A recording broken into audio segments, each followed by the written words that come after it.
we offer two things. One thing is a form of event which we call the Project Business Healing Day. It's more likely to be organized by a customer than by a contractor. Contractors don't have the courage to do that, but customers rather may have to have that.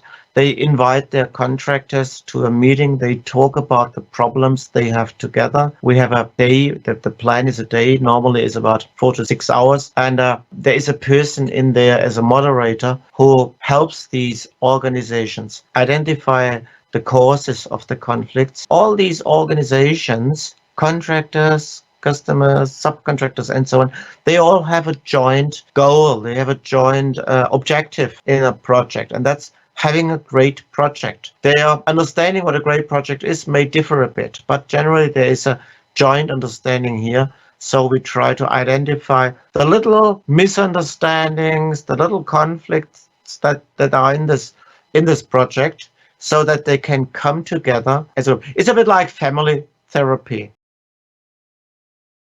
Another thing we offer is ADR, Alternative Dispute Resolution.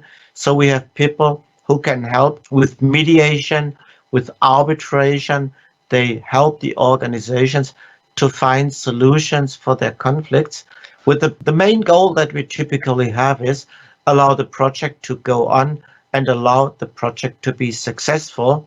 So this means we have to resolve the conflicts and help people out of that. It works quite well, actually, because the interest in a good project is something which is very strong for the parties involved. So that's where we start the process.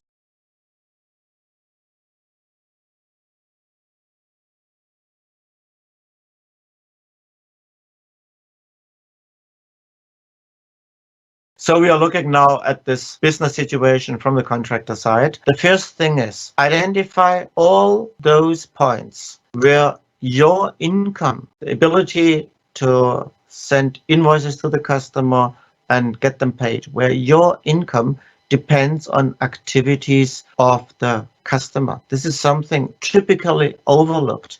And one of the root causes of many conflicts here is the customer needs to do something to allow the contractor to send an invoice and to allow the customer to pay the invoice, of course.